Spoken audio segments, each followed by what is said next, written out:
निसर्गानं भरभरून दिलेल्या कोकणला भक्तीचाही समृद्ध वारसा. कोकणच्या प्रत्येक मंदिराचं आहे खास वैशिष्ट्य. श्रावण विशेष, जाऊ देवाची आगावा.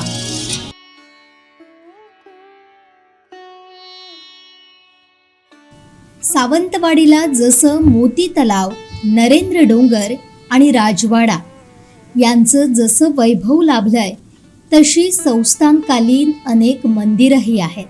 त्यातलंच एक मंदिर म्हणजे आत्मेश्वर मंदिर.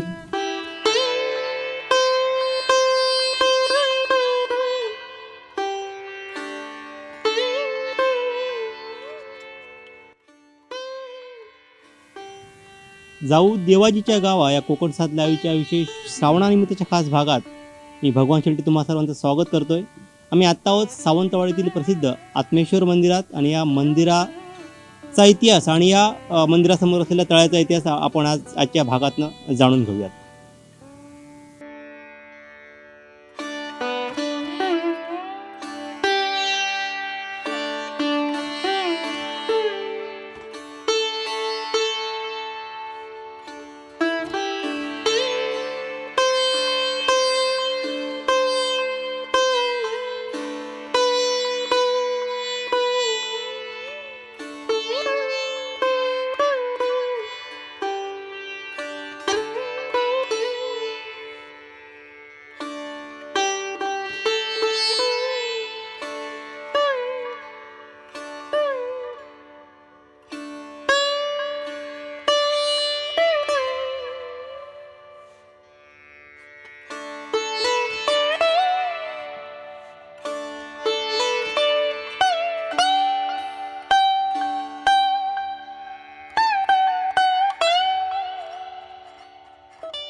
सावंतवाडीतल्या प्रसिद्ध आत्मेश्वर मंदिराला एक वेगळा इतिहास आहे. मंदिर कसं स्थापन झालं, किती वर्षांपूर्वीचं हे मंदिर आहे, हे नेमकं जाणून घेऊयात पेंढारकर काकांकडनं. काका, काय सांगाल या मंदिराचा इतिहास?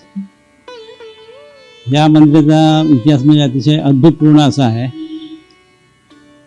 की ह्या मंदिराची स्थापना ही कोसले कुटुंबामध्ये जन्माला आलेले आणि नंतर आत्माराम बुवा म्हणून प्रसिद्ध झालेले आणि रामदासी पंथीय संत आत्माराम बुवा यांच्या प्रेरणेतून झालेली आहे.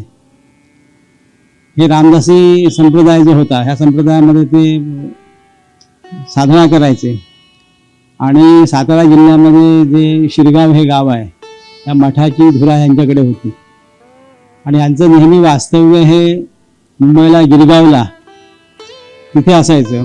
आणि गिरगावला जे काळाराम मंदिर त्यांनी जे बांधलेलं आहे, हे आत्माराम बुवांनीच त्याची स्थापना केलेली आहे. आणि या मंदिराच्याच आतल्या बाजूला आत्माराम बुवांची समाधी आहे गिरगावला. तर पोचले कुटुंबामध्ये यांचा जन्म झाला. खारेपाटण या ठिकाणी ते कुटुंब होतं, वसिष्ठ गोत्र यांचं आहे. आणि ते साधनेला लागल्यानंतर वास्तव्य मुंबईला असल्यानंतर ते 2 वेळा काशी ते कन्याकुमारी असं तीर्थाटन करत असत. तीर्थाटनासाठी ते काशीला गेलेले असताना तिकडच्या संगमावरती त्याला आत्मेश्वर मंदिरमध्ये 2 शिवलिंग आहेत. एक मूळ शिवलिंग मोठं ते आणि खाली एक संगमरवरी नंदी आणि शिवलिंग तिथे आहे. तर ते संगमरवरी आहे. ते संगमरवरी जे शिवलिंग आहे हे प्रसाद रूपाने त्यांना संगमातून एकदम प्राप्त झालं. ते प्राप्त झाल्यानंतर त्यांनी ते आपल्याजवळ बाळगलं होतं आणि तीर्थाटन करताना ते आपल्याबरोबर घेऊन फिरत असत. 1799 या दरम्यान आहे, त्याच्या अगोदर त्यांचं जेव्हा हे तीर्थाटन करताना सावंतवाडीमध्ये ते आले असताना ते काही आमचे ते कुटुंबाचे होते, पेंढारकर कुटुंब आहे, आणखी काही त्यांचे स्नेह होते, त्यांना भेटणं, परामर्श करणं साधनेविषयी त्यांचं दौरा चालू असताना होत असायचं. ते इथे आल्यानंतर आता जिथे आत्मेश्वर मंदिर आहे, तर त्या ठिकाणी आल्यानंतर त्यांना त्यावेळी उर्मी झाली 1799 साली की इथे आत्मेश्वर मंदिर स्थापन करायला इथे ही जागा उपयुक्त वाटते आणि संयुक्तिक वाटते असं. ते झाल्यानंतर तिथे कसं होतं की त्यावेळेचे बाळंबट पेंढारकर आणि शिवळकर यांची इथे घरं होती आणि ही जागा दत्ताची जागा म्हणून प्रसिद्ध होती. मग त्यावेळी तो प्रश्न झाला की मंदिर स्थापन करायचं तर एक ह्या कुटुंबांना वेगळी जागा द्यायला पाहिजे. मग त्यावेळी राजर्षींच्या कानावरती ही गोष्ट गेली की कोण सत्पुरुष आलेले आहेत, त्यांना मंदिर बांधायचं आहे. आणि मग पेंढारकर वगैरे यांना ती वेगळी जागा देऊन देवालयाची जागा मुकरर करण्यात आली. हे झाल्यानंतर त्याच दरम्यान एक 8-10 दिवसामध्ये आत्माराम बुवांना दृष्टांत झाला इथे की बाहेरून आणून स्थापना करायची माझी आवश्यकता नाही, तर मी या जागेमध्ये आहे. आता मी या जागेमध्ये कसं आहे, तर त्यांना वालावलला एक वैश्य समाजातले व्यापारी होते वाणी, आणि त्यांच्या घरामध्ये पाटा जो म्हणतात म्हणजे खोबरं चटणी किंवा मसाला वाटतात तो पाटा वरवंटा. तर वरवंटा म्हणून ह्या दगडाचा वापर करायचा. आता शिवलिंग आत्मेश्वर मंदिरामध्ये आहे मूळ, तर त्या पाषाणाचा ते वरवंटा म्हणून वापर करत असत. तर त्यांना दृष्टांत हा झाला की ह्या वाण्याच्या घरी मी असा पडलेलो आहे आणि मिरची मसाला खोबरं असं सगळं वाटल्यामुळे माझं अंग सगळं रगडून जातं आणि अंगाची माझ्या आग होते आहे. तर माझं सुस्थळी नियमित माझ्यावरती पाणी पडेल अशा ठिकाणी तू स्थापना कर. ते साधना करण्यासाठी जेव्हा फिरत असत त्या वालावल गावी गेले. वालावल गावी गेल्यानंतर त्यांनी शोध घेतला की इथे वाणी कोण आहे इथे. तर त्याच्या घरी जाऊन त्यांनी ते बघितल्यानंतर दृष्टांताप्रमाणे सगळं त्यांना दृश्य तिथे दिसलं. हे जेव्हा त्यांना दिसलं तेव्हा त्या वाण्याला त्यांनी सांगितलं की हा दगडाचं वैशिष्ट्य असं आहे की हे साक्षात शिवलिंगाचं शंकराचं रूप आहे. ते त्यांनी मग आपल्या ताब्यामध्ये घेतलं. ताब्यामध्ये घेतल्यानंतर ते सावंतवाडीला आले. सावंतवाडीला आल्यानंतर मंदिराचा हा विषय राजर्षींच्या कानावरती तरी गेलेलाच होता. मग त्यावेळी जी काय त्याला व्यवस्था लागेल ती आपण देऊया असं म्हणून मग मंदिराच्या कामाच्या संदर्भामध्ये सुरुवात झाली. आणि 1799ला आत्मेश्वर मंदिराची त्यावेळी स्थापना झाली. आणि या स्थापना काळामध्ये आमची जी आता सेवा चालू आहे पेंढारकर कुटुंबियांची, तर त्यावेळी आमच्या कुटुंबामध्ये बाळंभट पेंढारकर म्हणून होते, म्हणजे जवळजवळ 5-6 पिढ्यांच्या पूर्वी. तर आत्माराम बुवांनी त्यांना सांगितलं की तुम्ही ह्या शिवलिंगाची स्थापना करायची आहे. तर त्यावेळी बाळंभट पेंढारकर आणि त्यावेळचे राजर्षी यांच्या उपस्थितीमध्ये 1799 साली याची आत्मेश्वराची स्थापना झाली. त्यांना ते शिवलिंग काशी क्षेत्री मिळालेलं होतं प्रसाद रूपानं. मग त्याचं काय करायचा हा प्रश्न होता. मग त्यांनी त्याची सुद्धा स्थापना इथेच प्राणेश्वर म्हणून केली. आणि हे जे आत्मेश्वर मंदिर आहे ते आत्मेश्वर प्राणेश्वर अशा जोड नावानं प्रसिद्ध आहे. तर प्रचलित ह्याच्यामध्ये आता ते जो ओळखतात ते आत्मेश्वर मंदिर म्हणून ओळखलं जातं. तर आता ह्या मंदिराला जवळजवळ 225 वर्ष पूर्ण होत आलेली आहेत. आणि ही समोर जी तळी आहे तर ते त्याच्या अगोदरचं ते इथे गंगोदकासारखं उदक आहे दामोदर भारती यांनी काढलेलं, ती पाण्याची व्यवस्था इथे होती आणि त्याच्यात नियमित पाणी पडेल अशा ठिकाणी स्थापना ही आत्मेश्वर मंदिराची झालेली आहे. आणि ह्या आत्मेश्वर मंदिराचे जे आता जे आकार वगैरे जे आकारमान वगैरे आहे तर हे पूर्वी होतं तेवढंच आहे. फक्त एक 40-45 वर्षापूर्वी ह्याचा जीर्णोद्धार समितीहून जीर्णोद्धार केला गेला. पण थोडंसं मूळ स्वरूप द्यायचं होतं, म्हणजे सगळं लाकडी ढाच्यावरती हे मंदिर उभारलेलं होतं. तर त्याच्यामध्ये थोडासा फरक झालेला आहे. पण लांबी रुंदी किंवा ह्याच्यामध्ये काही फरक झालेला नाही. आता ते गर्भगृह वगैरे आहे किंवा गाभाऱ्याचा जो वरचा कळस वगैरे आहे हा पूर्वीचा जो आहे तसाच आहे. या मंदिरामध्ये शिवलिंगाच्या मागे एक कालिया मर्दनची श्रीकृष्णाची मूर्ती आहे, द्विभुज विष्णूची मूर्ती आहे. आणि आत्मेश्वराची जे इथे उत्सव होतात, आता इथे होणारे उत्सव म्हणजे एक महाशिवरात्र, श्रावण सोमवार, नंतर होळी पौर्णिमेचा उत्सव होतो, नंतर तुळशी लग्न आणि आपट्याचं पूजन म्हणजे दसऱ्याचा उत्सव वगैरे आता होतो. त्याच्यापूर्वी काही उत्सव होते पण ते कालगणनेमध्ये थोडेसे लोप पावलेले आहेत. आणि ह्या शिवलिंगाच्या मागे एक पितळीची मूर्ती आहे, ती उत्सव मूर्ती म्हणून प्रसिद्ध आहे आत्मेश्वराची. जेव्हा इथे सणवार जेव्हा असतात श्रावण सोमवार किंवा शिवरात्री, तेव्हा ती उत्सव मूर्ती ह्या नंदीच्या मागे मखरामध्ये मांडली जाते आणि त्याचं दर्शन घ्यायला सर्वजण गावातले लोक येत असतात. आणि स्थापना काळापासून जी सेवा आहे ती आजपर्यंत पेंढारकर कुटुंबामध्ये ह्याची चालू आहे. त्यावेळी ह्याला राजाश्रय होता, त्यावेळी ह्याला सरंबळ असं जे गाव आहे कुडाळ तालुक्यामध्ये, तर त्याला अशा काही इकडची जी मंदिरं आहेत तर त्याला राजाश्रयाच्या खाली काही जमिनी इनाम म्हणून त्याला दिलेल्या होत्या. आणि त्याच्यातून ह्याला खंड देऊन ह्या मंदिरांचं व्यवस्थापन पाहण्याचा तो भाग होता. 1976 साली मग पश्चिम महाराष्ट्र देवस्थान व्यवस्थापन समिती स्थापन झाली. त्याच्याखाली मग ही काही मंदिरं व्यवस्थापनाच्या खाली गेली आणि त्यांनी ह्याचा पुढचा जो व्यवहार आहे हा बघावा असा तो सगळा विषय ठरलेला होता. नंतरच्या काळामध्ये जी काय ही धान्य स्वरूपामध्ये किंवा अशी जी व्यवस्था होती ही आणेवारीमध्ये आणली गेली. आणि ही जी काय मंदिर आहेत त्यांना काही असं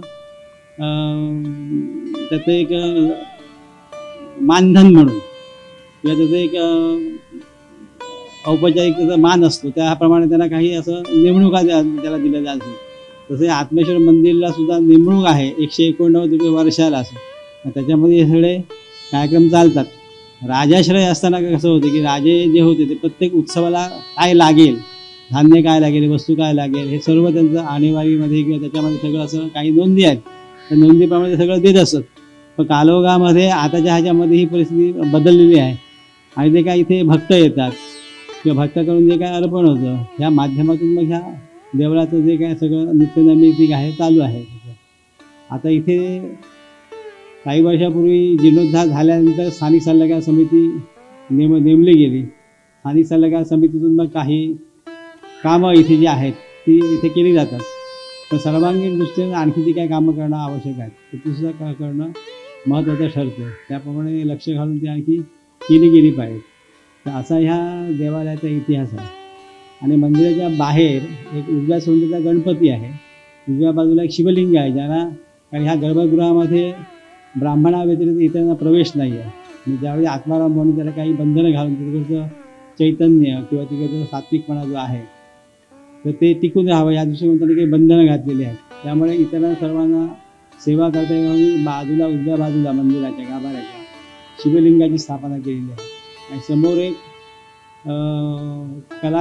कलेचा उत्कृष्ट नमुना असा नंदीचं रूप ठेवलेलं आहे. तर असं ह्या मंदिराचं स्वरूप आहे.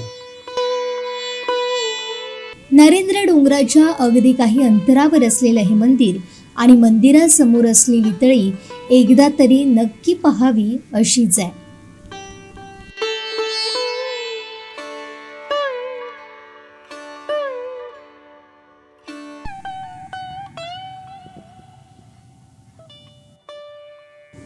आत्मेश्वर मंदिरासमोरचं तळं बरंच प्रसिद्ध आहे. या तळ्याबाबत आख्यायिका पण अनेक सांगितल्या जातात. त्या तळ्याबद्दल पहिल्यांदा आपण जाणून घेऊया या काकांकडनं. काका, या तळ्याबद्दल काय सांगाल, काय आख्यायिका सांगाल? सुमारे 400 वर्षापूर्वी इथे जंगल होतं. आत्ता सद्यस्थितीत नरेंद्र डोंगर जिथे आहे तिथून 10 मिनिटावर हे अंतर आहे.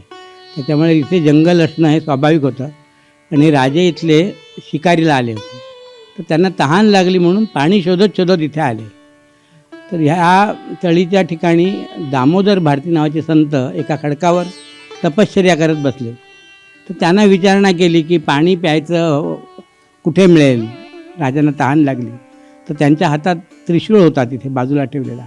तो समोरच्या खडकात त्रिशूळ मारला आणि तो झरा आला तिथे. तर तो झरा म्हणजे ही तळीचं उगमस्थान आहे. आणि त्याच्यामुळे ह्या तळीचं पाणी प्रासादिक आम्ही अशा अर्थानं म्हणतो की रोड लेवलपेक्षा वर ओव्हरफ्लो होतं. असं हे क्वचित उदाहरण आहे. इथे आजूबाजूच्या ठिकाणात प्रत्येक कंपाऊंडमध्ये विहीर आहे पण कुठे ह्या लेवलला पाणी नाही आहे. ह्या लेवलला पाणी हे एकमेव आहे. तर त्यांनी तो झरा दाखवल्यानंतर राजे खुश झाले.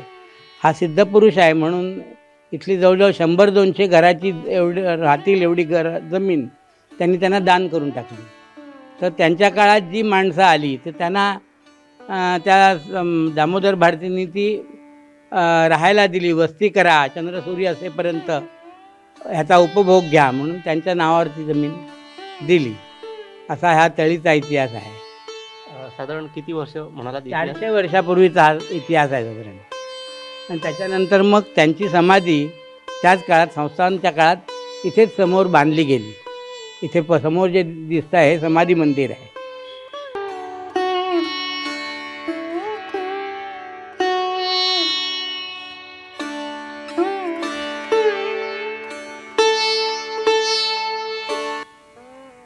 ह्या पाण्याचा मला वाटतं अजून सावंतवाडी शहरात असं पाणी म्हणजे तुम्ही म्हणत रस्त्याच्या वर अजून कुठच्याच भागात नाही आहे.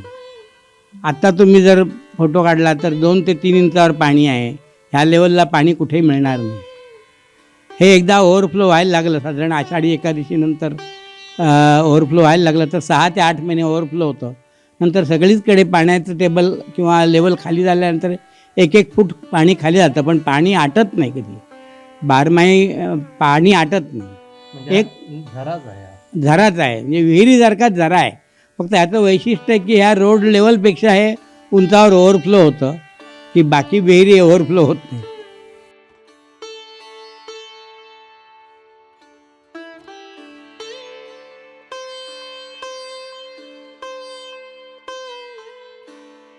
हेच ते पावन खडक जिथे श्री दामोदर भारती महाराज तपश्चर्येसाठी ते बसलेले.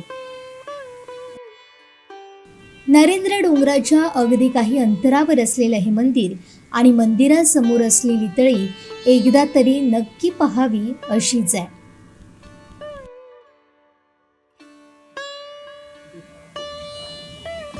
आपण जो आता इतिहास पाहिला तो सावंतवाडीतील प्रसिद्ध आत्मेश्वर मंदिराचा आहे.